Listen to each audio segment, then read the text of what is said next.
we have a great podcast episode. I love this podcast episode with guest Tanya Teche. Tanya Teche helps empaths name what they want without guilt, break inherited trauma, and reinvent family dynamics so they don't pass the crap on to their loved ones. She teaches deep nervous system restoratives for safety to turn poison into peacock feathers, a skilled, experienced coach who graduated with honors in psychology, sociology, and mathematics, and is a certified transformational psychology NLP practitioner. Tanya curates decades of study, experience, and practices in neuroscience, positive psychology, family constellation work, shadow work, quantum theory, epigenetics, yoga, Ayurveda, Akashic records, and spirituality to heal your mindset and fortify your nervous system. These deep nervous system restoratives and updates make it safe for you to get what you want, to integrate and then laser focus the pain that pushes you with the vision that pulls you. Get started today. As she says on her bio, you are not alone. And this is really true. In the conversation with Tanya, we talk about so many beautiful things. So really tune into it and really listen closely. But specifically, we talk about repairing and restoring our nervous system. This is a big theme, and how this is something that's not done intellectually, but experientially.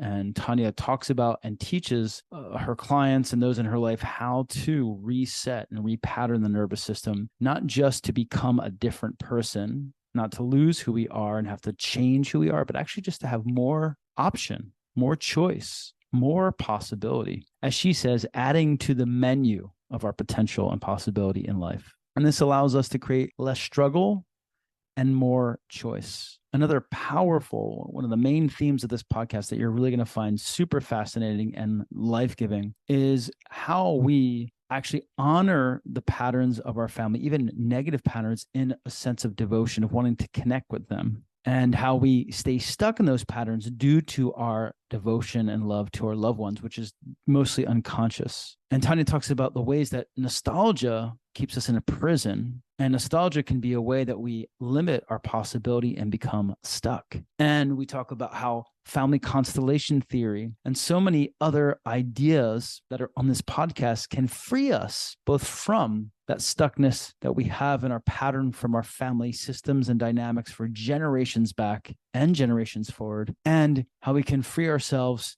to create more possibility, that the future is better than the past, and how to fight fear when we stay stuck in what we think could have been what was the best for us in order not to move forward in our lives. So if you're interested in healing your family trauma, if you're interested in breaking past some of the patterns that might be holding you back, if you're interested in more resource to reset and reclaim your nervous system and allow you to become more responsive in a nuanced way, in a masterful way, instead of reactive, this is such a great podcast for you. And of course, stay tuned to the end of the episode for your Empower Connection practice tools. Enjoy. Hello, everyone. Welcome back to the Empower Connection podcast. This is your host, Damodar Cordua, and I'm very excited for today's special guest, Tanya Teche. Tanya, how are you doing today? Thanks for being here. Thank you, Damodar.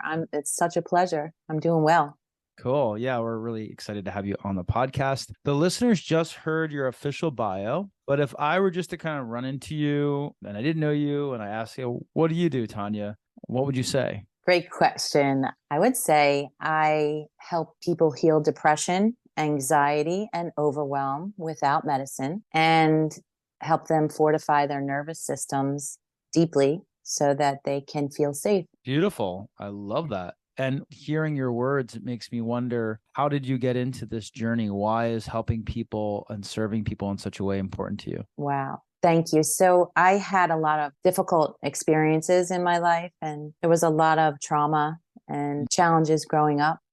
And when I was a young adult, one of the more pivotal moments was that I lost a child. I had a stillborn baby girl, and I was already kind of anxious anyway. It was just something I met the day with. I was a reactive person and anxious. And after that experience, I got so anxiety ridden and overwhelmed that the day-to-day would be a challenge, and became a challenge. And things like driving in a car over a bridge, things that never bothered me before, that I didn't even think about, Wow. They, yeah, they were making me panic or, shortness of breath. And so that was a pivotal moment, and it lasted a couple of years. And then I finally got tools to heal my nervous system again.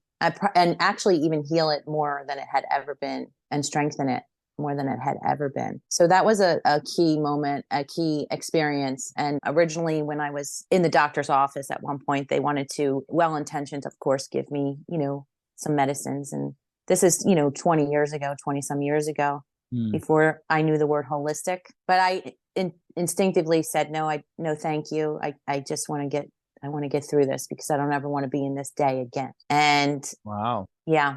So I had psychology background, and I learned modalities that heal your nervous system, and they bridge this gap between me theoretically knowing I should be able to do this and I should be able to do that, to actually crossing that bridge and feeling differently. Yeah. So it was sort of like a bridge between like knowing it in your mind and feeling how you could actually embody a shift in your nervous system. Yeah, exactly. It was, you just summed it up perfectly. It was knowing it intellectually.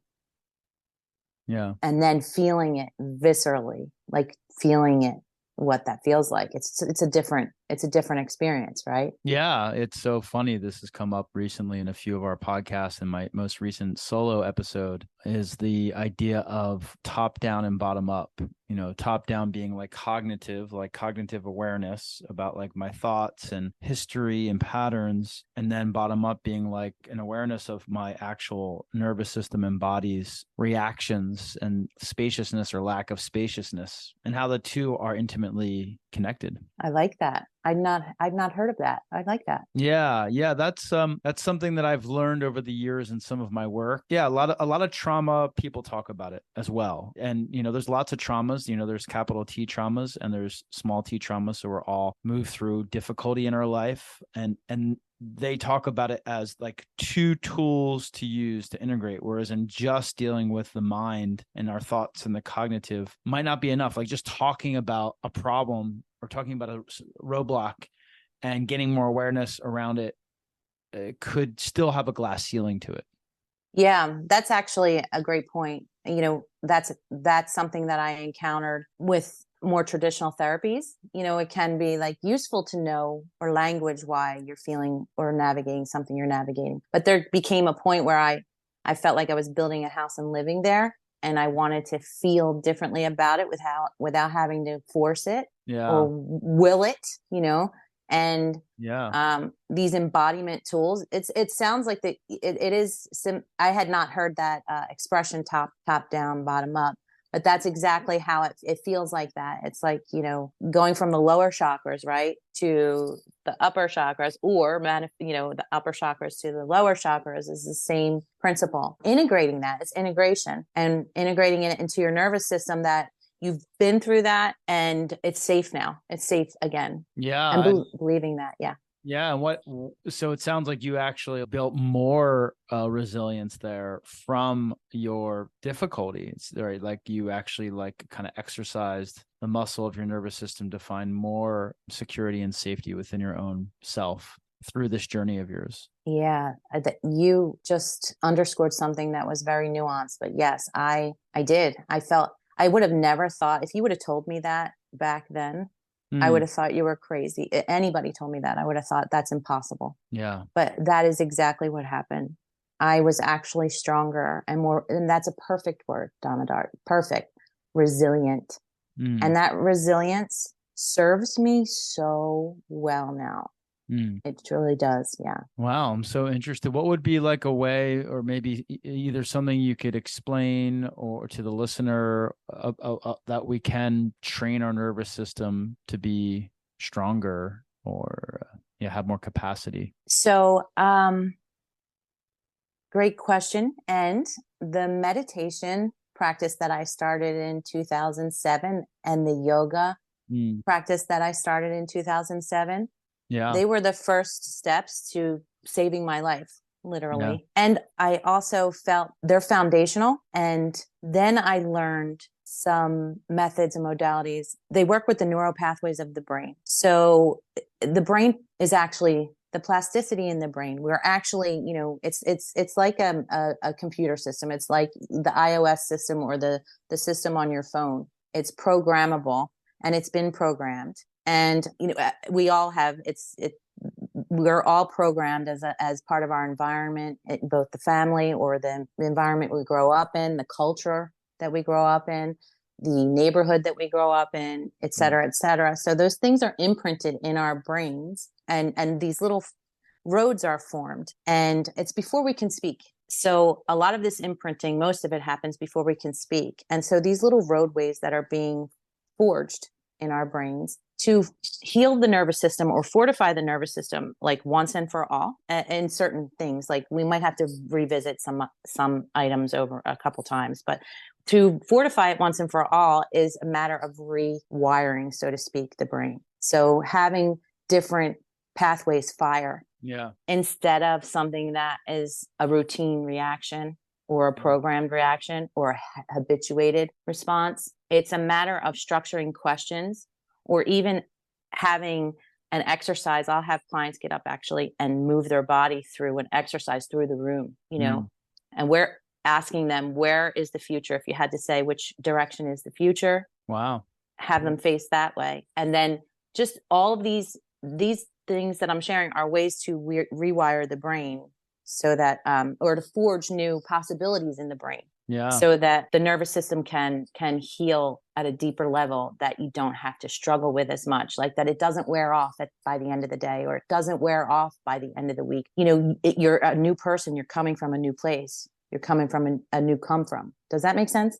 Yeah, sounds like less fight, like you're less like trying to have to fight against proclivities and more about reshaping the patterns. That's a great point. Exactly. That's another thing. It's part of this work is adding to the menu, is what I like to say. We add to the menu instead of, you can't do this and you can't do that.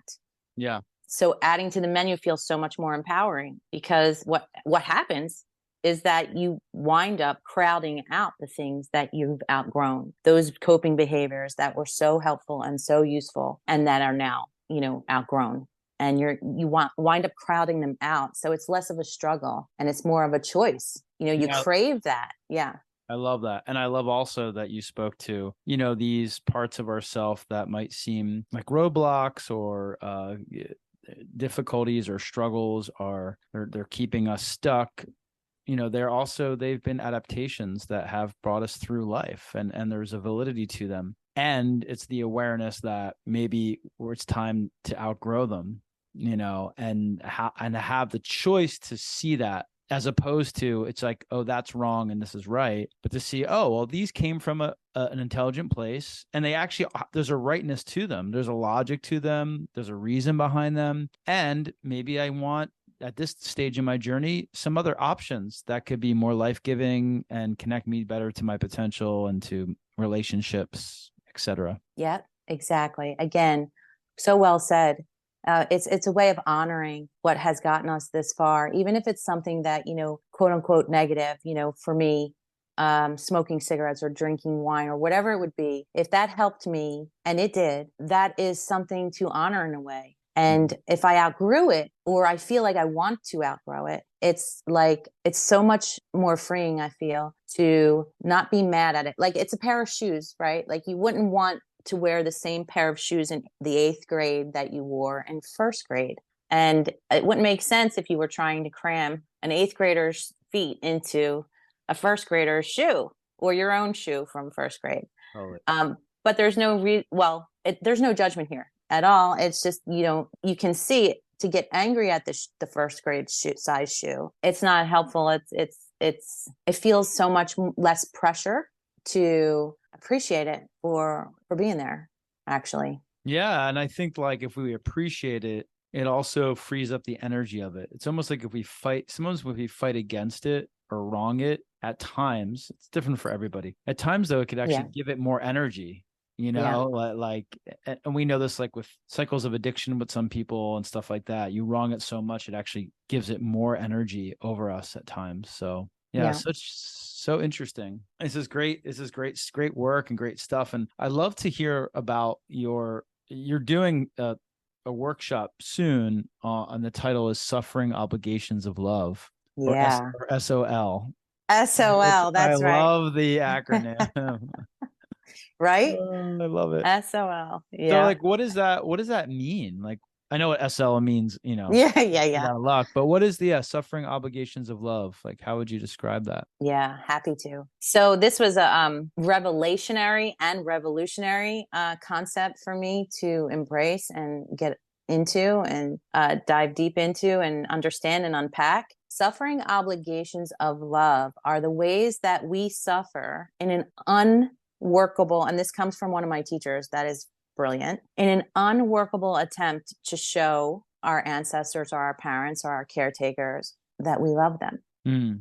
Yeah. So it actually springs from work that is in family constellations. Oh yeah, I've heard of family constellations. I've never experienced it, but I've heard of it. Yeah. And this is really cool stuff. This is when when our nervous systems start to expand out into the collective unconscious, as Carl Jung would call it, the Akasha, as the yogis call it, the witch's Wi-Fi, as the magician, well, I call it. So out into the ether there, right? When your nervous system actually extends out into the ether there.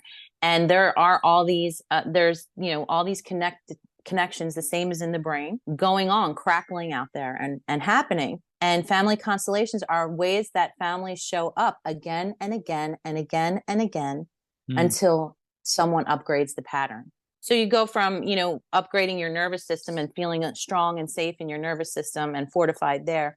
And that will it'll extend out and start to heal things like these suffering obligations of love. So that's what's meant by the Indian saying, healing 7 generations back and 7 generations forward. Yeah. Does that make sense so far? Yeah. And so you're saying the constellation, meaning like you'll kind of repeat the same template of family dynamics, unless there's some ability to heal it or to reshape it. Yeah, exactly. So if I sit with a client and something that they're facing, an issue that they're facing, if we map out the family, you will see that pattern in their ancestral line. Yeah. Yeah. And it's interesting because as someone who deals with couples and coaches individuals on relationships and relationship empowerment, when I'm dealing with like a monogamous couple or a married couple, that pattern unconsciously shows up. And so the way my framework around it is that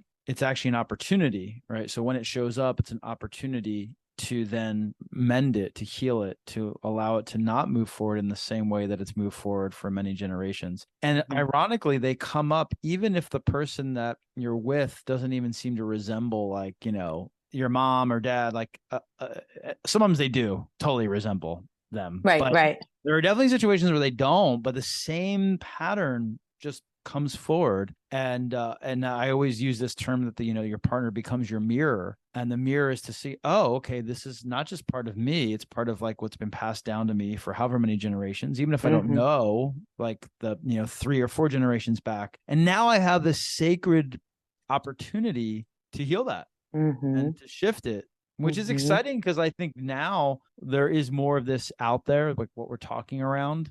I think it's more accessible, and for the work that you do and the work that I do. And that means that this can really happen. Going to your point, 7 generations forward and 7 generations back, which is sort of like what is said in the yoga world, that's kind of what happens, but it's also like an epigenetics thing. Like it's like absolutely shifting. Yeah. Yeah. Yeah. So you're touching on something intuitively. Yeah. It brings the field of epigenetics in, and it brings the quantum work in, working on timelines, collapsing the timeline so you can have the future that you envision and desire happen sooner. And then, for example, specific to me, having my children, I am now different than I started out. And, if I hadn't found this work or gone through these experiences and been inspired or determined or absolutely no other choice but to learn ways to cope and beyond cope, to thrive, this actually informs and feeds my legacy. And it brought me to this world of healing my nervous system. It brought me further and deeper into the world beyond healing my nervous system and into healing my bloodline, into healing these patterns in my family. Stillbirth was one of them that I didn't realize, but it was one of them. Wow. And yeah, my grandmother from Italy had 2 stillborn sons. And, when you start to map things out and understand, beyond just in theory or that there's a reason to all this, or there's something cosmic going on. And then you start to really feel it like, oh, yeah. Again, it leads you to an empowered place from a really disempowered, even devastated place to an empowered place. And that is when you say feel it, like meaning we can almost intuit or know, oh yeah, this like say your realization that, was it your grandmother that had the 2 stillborns? Yes. Like in that intellectual realization, it's like you also kind of felt it, like the truth of it, like kind of in your bloodline. Is that kind of definitely. There was like a aha, like a, yeah, I'm getting it now, like the goosebumps kind of thing, like, oh my God, wow. So it's not all for nothing, you can get into some of that, why is this happening, or what this, and, some of that kind of questioning. And then work like this allows you to be purposed with your devotion. So for example, the suffering obligations of love were devoted. A very simple example. If my mother feels, like she's not ever going to get this mom thing right, or, she's just not cooking dinner right or something. And then I perceive that as a little one, and I devote myself to having the same problem that she's having unconsciously. I don't make this conscious decision. I haven't even had the language for it, but I do that out of devotion to her. And that's these type of obligations of love can be like upgraded to something that honors them and empowers them and you, and it's a wonderful thing to give them as your legacy, their legacy, I should say. Yeah, that they didn't go through everything they went through for nothing. And I kind of love your phrasing, because I'm hearing you say that part of, I guess in my lingo, it'd be like, how we attach to our primary caregivers to survive. But you're also saying like we unconsciously are like developing this devotion to these people, and we're like honoring them almost by taking on, it's like taking on their sins. I mean, sin's not the word, but I'm just thinking of it like in that kind of a Catholic paradigm. Yeah, like we're just like taking on that as as like our love, and maybe to like look at it a different way, which is like actually it might be more loving to not just continue to take on, but to free up for more possibility in ourselves and in our bloodline. And I would say like that honors them, because like I think about my parents, and they didn't have that opportunity that I might have had to free some of that up, right? They didn't have the resources, the time, the experts to connect with, and it wasn't in the culture as much. Yeah. Or even the language. I mean, just naming something like this is so helpful. Oh, that you can relate. I do that, or that makes sense. Or these suffering obligations of love is one term. These terms that we know now are so helpful too, that we have, that our parents didn't have. This is an evolutionary thing, that we're in this amazing time that this is available to us, and it hasn't been so widely available to us, I don't think, ever. No. And I mean, I don't want to sound too woo or far out, but it's magical. It's magical what gets to happen when you see, as I do, changing, something that has been entrenched in your family or your ancestry, and not passing that on to your child, or noticing it and actually being able to halt it and stop it and upgrade it into something intentional that you want, and just improve it. I wish I found these tools, decades ago when my kids were younger. I would have loved to have known them earlier. Yeah.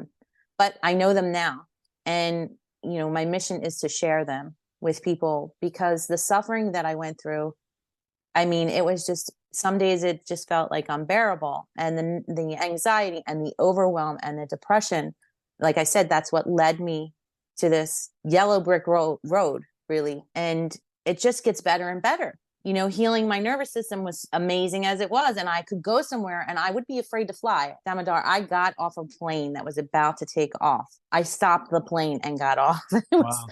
And Yeah. now I fly all over the place. And I don't take, Valium or Xanax and you know what? There was a point after that I would drink wine to, relax on the plane. I don't need to do that anymore. I crowded out my menu and I crowded it out with some meditation and breathing and things like that. And now my nervous system is so fortified in this respect that this is just who I be when I get on the plane. It's going to be fun. It's going to be an experience. I can't wait to get where I'm going, and that's so different from having an anxiety attack and running off a plane. It's light years away. And then that just got even more exciting when I found out how that extended to healing patterns that I was carrying and exhibiting without even knowing. Reactive patterns from my upbringing or, overreacting or a short temper or managing these things and being able to become much more mindful and intentional and measured. I mean, that is so powerful to be able to do and actually kind of balance it. If you need to react in a quick time, I have that skill too. I can speak that language if I need to in an emergency situation. I know that language, but it's not my only language anymore. I know the measured non-reactive language now too. And I can pass both of those skill sets onto my loved ones. Yeah. And again, to go back to what you pointed out earlier is that then there's more options, there's more choice, there's more empowerment in that sense. And we can be we don't have to sort of change ourselves, meaning what I notice with people is that, if they've been in a pattern for a while that has served them, say it's like sarcasm or humor, which could be great, but there's a downside to it. Maybe there's an edge to it, or it can be hurtful to people. Mm-hmm. It doesn't mean that we have to just become the opposite and give up that part of ourselves, but we become more masterful at when to employ it and when it actually can be, from my point of view, at least, connective and healthy and life-giving and needed, and when it's not. And to me, I think that's so exciting because it's really not asking us to just give up some of those things that we created when we were coping, but to exercise them more. You had a word, I forget what it was, but anyway, more diligently, more masterfully. Yeah, beautifully said too. And that's, it's like we're speaking multiple languages now. You wouldn't want to throw French away just because you learned how to speak English. Yeah. Because some things are just better when you say them in French. And they're gonna just they're gonna resonate a lot differently. Right. Yeah. Exactly. Or Italian. Or Italian. Definitely Italian. Yeah. Yeah, that's so cool. And you talk about with your work, the idea of nostalgia. And I love the term nostalgia. I think it's interesting. What is the work that you talk about, or the stuff you do around nostalgia? Yeah. So thank you. I have been exploring and working more with myself and clients about how nostalgia can be a prison of sorts. It could be very nourishing, to look back on things. I'm a Cancer sun sign, so I'm super nostalgic, and I just look back at tradition. These things are so important to me, and they are. I find them in my experience to be very nourishing, very helpful, and grounding, like a touchstone and grounding. And then I can get into or get lost kind of in this the good old days kind of thing, and you're not living in the present when you're in that spectrum of the nostalgia. I can actually feel tortured by it instead of nourished or judgmental on myself that I should have done this, or, clients are like, I could have done that differently. I could have done this. I should have done that. And so nostalgia can become very torturous. If you're looking to dive deep into your possibility for 2023, if you are looking to remove some of the roadblocks that are coming up for you in your life right now, that you're starting to take notice of, if it's in your purpose, within your career, within your relationships, within your most intimate relationships, or your relationship to your own self, take the time today to reach out to me for your first free 30-minute coaching session, and we can dive in, or at least dip on into the possibility of what's next for you, so that you can make 2023 and beyond a space of deeper healing, deeper empowerment, deeper self-discovery, deeper self-awareness. And if you're in relationship, much deeper potential and possibility, connecting, loving, building something strong with your most loved ones. Yeah, it could become like something you get stuck in at where you're like seeing what didn't go right or what could have been maybe. And then also it could be like a ghost, like, oh, it's like haunting. Like it's always asking of you and your energy to go back to the way things were because they seemingly were so much better. Yeah. Which I think like, yeah, it's an interesting topic because I think if you're in a human body and you're past the age of like 40, I think you deal with everybody. We deal with that because we go through so many phases of life and then they leave us. Some seem so much better than others sometimes.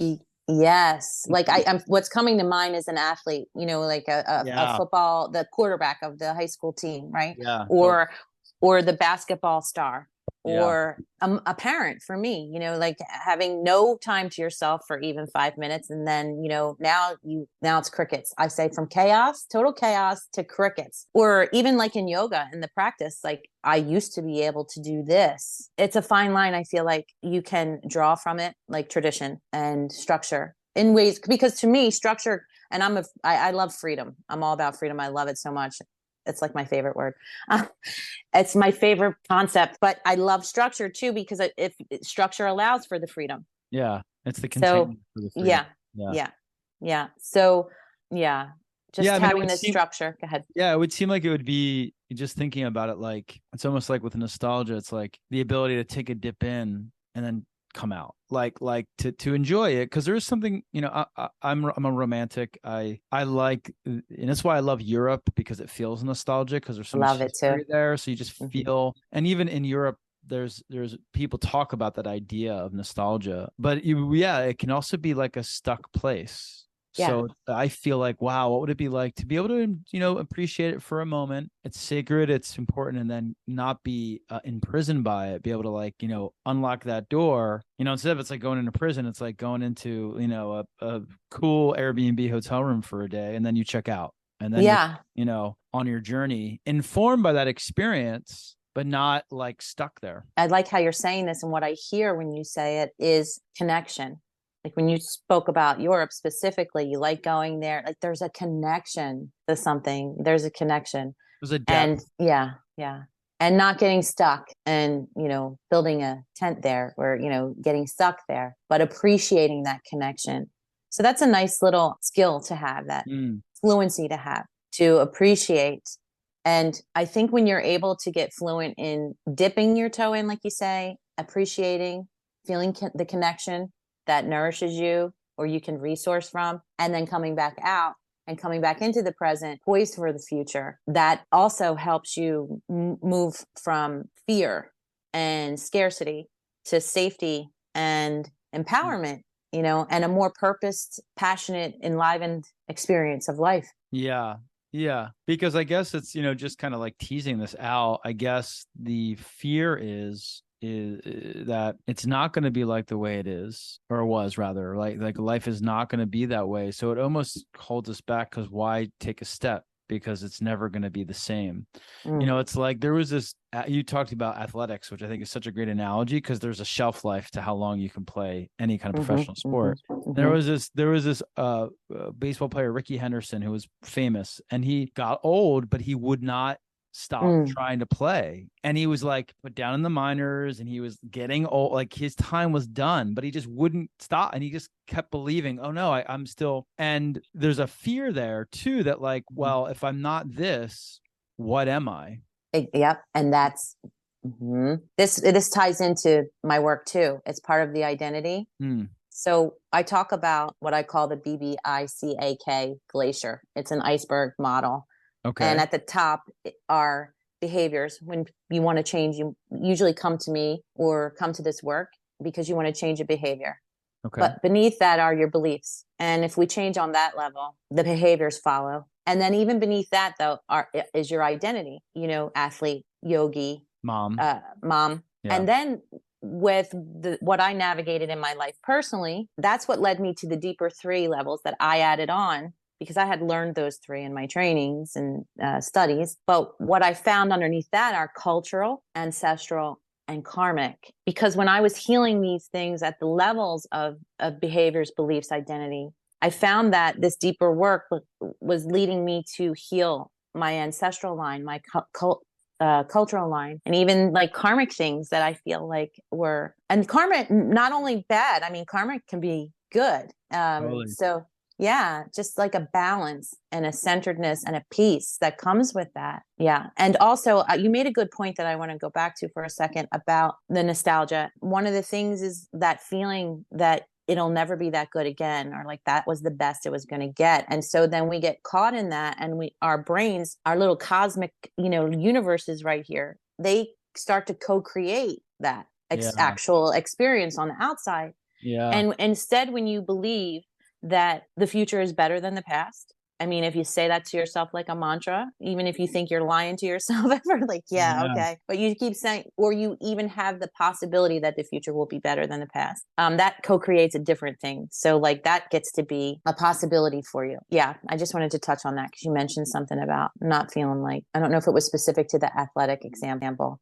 Yeah, it was that. Yeah. And then also, I mean, even in my own life, I've experienced that. I've gone through a big stage of shift and, loss or, a stage of my life being done. And I have this, I've been going through a journey of like, that was the best time, and I think it's, to your point, I guess, or to add to it from my point of view, I think the future is going to be better. It's also like, wait, for me, when I hear that, it's also like, wait, what have I not even experienced yet? Like life is like a large palette of possibility, which often it doesn't feel that way for us, right? Yeah. We're like very narrow. Yeah, I experienced that beautiful time, and like, who am I going to be next? What could I experience? What am I going to look like? What am I going to talk about? How, like that openness, because that's what life really is like. And when we look at people whose lives have been they've been resilient, to use the word we used before, to like shift and change and pivot, and you notice like, wow, they've really embraced the possibility of the now. And I love the karma idea, because in that there is this almost wizardry or sorcery of in the yoga tradition. They'll sometimes say there's these threes, like our karmas are intertwined with like our individual karma, and then the karma of like the direct world we're in, like our family, like you said, our community, and then the larger karma of this world, right? So think about like, say, COVID, which was the largest karma of the whole world, which doesn't happen that much. Like every single MFM person out there was somehow affected by that. And think about how that affects the karma of your community, and then affects your individual. And to me, those are like interesting gateways. Like they could seem like areas where we're stuck, or like the rug's pulled out from underneath of us. Like, who am I now? Like, I lost my job, COVID, what's happening? But for other people, it's a gateway of reinvention. Like, oh, there's a little portal, and I can like pivot into this and see where it, and I actually saw that during COVID. People like going, all right, this is it. I'm going to go this way. And they shedded one life and embraced another, not without, I'm sure, stress and fear and all that. Yeah. And you're deeper in the pyramid here, or the glacier, right? You're down here in the cultural now. Totally. Yeah. And yeah, it's an evolution. It's a possibility. It's an opportunity. An opportunity. And so underneath at the bottom of the glacier, it's cultural. And what are the other ones? Ancestral and karmic. And when we get, thank you for asking that. When we get down to those levels, that's when we're getting into the family constellation work. That's when we're getting into the timeline work. If you upgrade something, a pattern in your ancestral line, and then you determine what you want to create for yourself and your loved ones, your legacy, your future, those you touch, we get really clear on that and map that out, and then do some timeline work to feel into that. Not just intellectualize into that, to nervous system into that, to imprint your nervous system with that. And that's what collapses the timeline. I mean, I know this is really heady talk, and I'm trying to get that. I love that language. Yeah. Collapsing the timeline, because now all of a sudden, like, there was this movement of pattern. Can you explain it one more time? Sure, sure. That's really interesting. Thank you. So it really is interesting, and it's powerful, and it works. I mean, I find that, okay, so if we're working with a pattern that you discovered is specific to you, your family, and you want, you want to change that. How do you want to change that? How do you want to upgrade that? I mean, a lot of people, myself included, know what they no longer want anymore. But if you get into asking, what do you want? I'll hear, well, I don't want this and I don't want that. And I know I don't want this. And that's a great place to start. And then we get clearer and clearer and clearer on, well, what is it you do want? And it's not uncommon for someone to be like, I'm not sure. I don't know what I want, but I know I don't want that. And then we sit with that until we get clear on what you want for yourself, what you want for your children or your legacy or whoever you touch that you love, how you want to show up, what's new, what you want instead, in a good way. And then we do exercises to introduce your nervous system to how that would be, to feel it. Gotcha. Okay. And this is brand new because you've not ever felt that before. If you're, as I was, if you're in a position where you struggle with money and then you want to make money, your nervous system doesn't know what it feels like to make money easily. Totally. That's a foreign concept for, some people. So we introduce the nervous system to what that feels like. Yeah. And if I have to use something else to resource something else because it's so foreign to you or it's foreign to me, then that we can do that. And then, so we know how it feels now to be here in lack or poverty mindset, which is not a judgment. It's just, a useful language, a useful term, to abundance mindset. So we know that this is the distance from here to there. And then the timeline work collapses that so that you're in the future now, faster. Does that make sense? That makes sense. And, and what you're saying is very salient, because if we're looking for abundance, but our mindset and our nervous system is used to that survival mode, it's almost kind of impossible. Well, I don't want to say impossible. It's very difficult to kind of get into that space because you're going to be viewing it through the purview of that experience. So to go from the inside out, in a way. Yeah. Yes. And that has been ingrained in our cultures. So many cultures of, peasants or, immigrants that are, saving the cotton out of the aspirin bottles because, like the lack or the depression era, that has been ingrained in many of our bloodlines. So you see how working on yourself like this is actually one of the most generous things you can do, because you can up-level these old stories of poverty, because that's not the truth. Actually, the truth is abundance. The truth is, if you ever gardened, you'll have more tomatoes than you know what to do with, that you could even give away, or, whatever you're planting. Yeah. Abundance. And so we've all been kind of just dumbed down a little, or numbed. And it's not dumbed down. It's more like numbed to this lack kind of, or fear. Yeah. Scarcity, lack, fear, and introducing your nervous system into abundance, safety is exhilarating. And it's scary, being exhilarated. It's like the wheel posture, right? In yoga for me. I mean, it's an intense posture. And I realize that my breath is the same in fear. Like, I'm like, oh, I don't feel like doing wheel. Oh my God, I don't want to do it. And then it's the same feeling of exhilaration as it is of fear, kind of, or anxiety, like my dread of it. It's kind of like two sides to the same coin. But yeah, anyway, I don't want to. Yeah, that makes a lot of sense. And even if, we have that pattern and we keep that pattern of like scarcity, and we do like, say, somehow work hard, which I think happens with a lot of like, second generation people, immigrant families. Like the next generation does work hard and earns a lot, but they still may have that scarcity mindset, even if they have literal abundance. So they're still kind of imprisoned by that mindset, even if they might have like literally like a lot of money in the bank or something. That's a great point. Which is interesting, right? It's like it's almost like a way to compensate for the scarcity, but it might not ever really do that. And you see that suffering obligation of love there. Yeah, totally. Yeah. And then it goes back to that. And I'm tuning more into that, the suffering obligation of love and the devotional idea, because it keeps us tethered to our ancestors and our loved ones. And there's something so beautiful and real about that. And it's like figuring out how to like keep us tethered in a way that can be of better service to them and ourselves. Yeah. So cool. This has been a great conversation. Thanks so much for spending some time today. I'd love to hear about anything you have going on right now that you want to share with the listeners. Yes. Thank you for this. Yeah. I'd love to. If you're interested in what Damodar and I are speaking about, I have a webinar, a virtual workshop. It's totally free. It's coming up on September 6th, and that's a Wednesday. And I will share the link with Damodar so he can put it in the copy. Sound good? Is that? Yeah, we can put it in the show notes. Yes. Okay. Okay, great.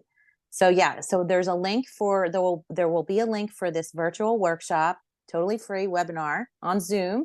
And it is going to be more about suffering obligations of love, upgrading and healing and dissolving unconscious ancestral agreements. Wow, that sounds so cool. I might have to join in on that. Yeah, I'd love to. I'd love to have you. Sounds so cool. Well, I'm excited to share that with the listeners and share what you do in your work. And so thank you so much for presenting that and talking a little bit about it today.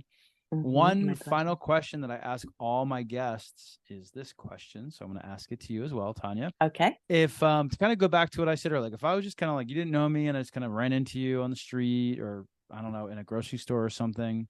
And I was like, hey, I'm about to like, I'm only going to be around for a moment, but I just wanted to know, like, if I wanted to connect deeper to myself and deeper to others and deeper to something greater, what should I do?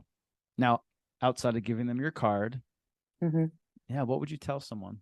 I would tell someone silence and nature, and preferably at the beginning of the day, but at least at some point in the day, silence and nature.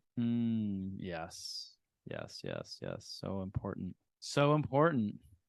Sound good? Yeah. No, I'm feeling it right now for sure. Right. Do you live in a place where that's available for you? So not exact. Well, this was one of the most important things in my journey, along with the studies that I've been through. Like I've been sharing about these modalities and the yoga and the meditation. One of the other things is getting clarity around how to set up my day and how to spend my morning.